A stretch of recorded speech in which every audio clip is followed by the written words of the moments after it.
ओम नमः शिवाय। लक्ष्मी नारायण भगवान की जय। माता पार्वती एवं भगवान शिव जी अनादि काल से संसार के पितृ हैं। भगवान शिव पितृ पूजन करने वाले पर प्रसन्न होकर मनोवांछित फल प्रदान करते हैं। इसलिए पितृपक्ष में अपने अपने पितरों का पिंड दान, तर्पण दान और ब्राह्मण भोज का अनादि विधान है।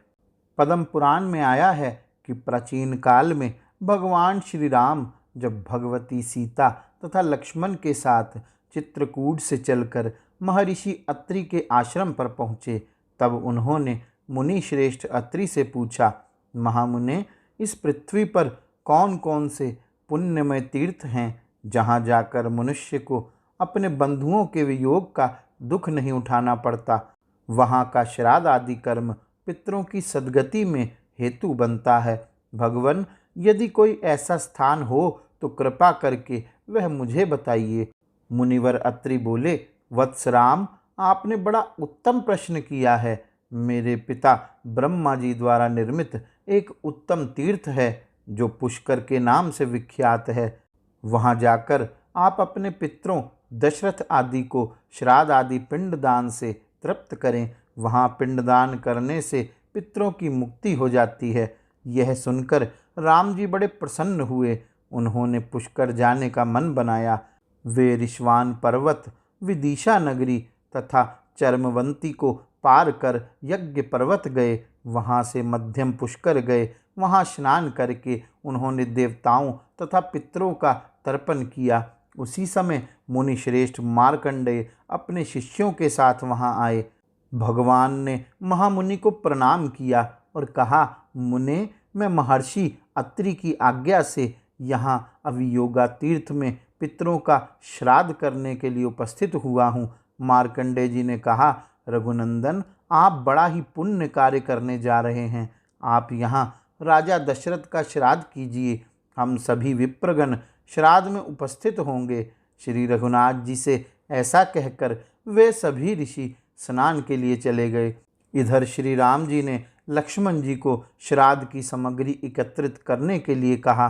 श्री लक्ष्मण जी जंगल से अच्छे अच्छे फलों को ले आए। श्री जानकी जी ने भोजन बनाया। श्री राम जी अवियोगा नाम की बावली में स्नान कर मुनियों के आने की प्रतीक्षा करने लगे। दोपहरी में जब कुतप वेला आया, उसी समय ऋषिगण उपस्थित हो गए। मुनियों को आया देख सीता माता वहाँ से हट गई और झाड़ियों के पीछे हो गई। श्री रामचंद्र जी विधि पूर्वक श्राद्ध में ब्राह्मणों को भोजन कराने लगे। श्राद्ध की प्रक्रिया पूर्ण करके ब्राह्मणों के विसर्जन के अनंतर श्री राम जी ने देवी सीता से कहा, प्रिय, यहाँ आए मुनियों को देखकर तुम छिप क्यों गई? सीता जी बोली, नाथ, मैंने जो आश्चर्य देखा उसे बताती हूँ, सुनिए। आपके द्वारा नाम गोत्र का उच्चारण होते ही स्वर्गीय महाराज यहाँ आकर उपस्थित हो गए। उनके साथ उन्हीं के समान रूपरेखा वाले दो पुरुष और आए थे जो सब प्रकार के आभूषण धारण किए हुए थे। वे तीनों ही ब्राह्मणों के शरीर से सटे हुए थे। प्रभो, ब्राह्मणों के अंगों में मुझे पितरों के दर्शन हुए। उन्हें देखकर मैं लज्जा के मारे आपके पास से हट गई। इसलिए आपने अकेले ही ब्राह्मणों को भोजन कराया और विधि पूर्वक श्राद्ध की क्रिया भी संपन्न की। भला मैं स्वर्गीय महाराज के सामने कैसे खड़े होती? यह मैंने आपसे सच्ची बात बताई है। यह सुनकर श्री राम जी तथा लक्ष्मण जी को बड़ी प्रसन्नता हुई।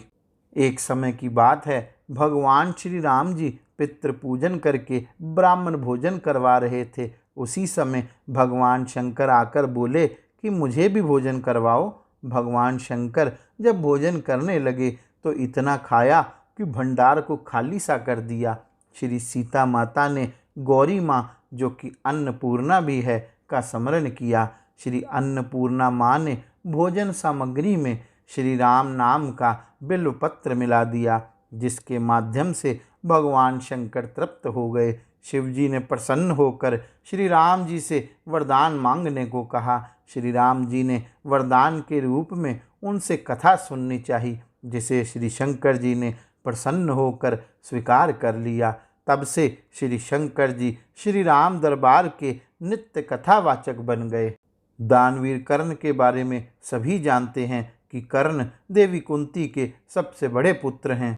कर्ण ने अपने पूरे जीवन में गरीबों और ज़रूरतमंदों को पैसा और सोना दान किया और उनके दर पर आने वाले किसी भी गरीब व्यक्ति को खाली हाथ नहीं जाने दिया। लेकिन उन्होंने कभी भी अन्न दान नहीं किया। अपने अंतिम समय में जब कर्ण मृत्यु लोक को छोड़कर स्वर्ग में गया तो उसे सोने और पैसे के अलावा कुछ नहीं दिया गया। जब इंद्रदेव से इसका कारण पूछा गया तो इंद्रदेव ने बताया कि उन्होंने जीवन भर केवल धन और सोना का ही दान किया और पितरों की शांति के लिए कभी भी अन्न का दान नहीं किया, इसलिए उन्हें भोजन नहीं दिया गया। देवराज इंद्र की बात सुनकर सूर्यपुत्र कर्ण ने देवराज से कहा, मुझे अन्नदान के महत्व का पता नहीं था और अपनी गलती का एहसास होने पर अपनी गलती को सुधारने के लिए कुछ दिनों के लिए पृथ्वी पर जाने का अनुरोध किया। इस सब के बाद कर्ण को उनकी गलती सुधारने का मौका दिया गया और 16 दिन के लिए पृथ्वी पर वापस भेजा गया, जहां उन्होंने अपने पूर्वजों को याद करते हुए उनका श्राद्ध कर उन्हें आहार दान किया, तर्पण किया। इन्हीं 16 दिन की अवधि को पितृपक्ष कहा गया है। इस दिन लोग अपने पूर्वजों की याद में भोज का आयोजन करते हैं तथा अपने पूर्वजों की पसंद का भोजन किसी वेद पाठी पंडित को दान करना या किसी गरीब को दान करने का अपना ही महत्व है।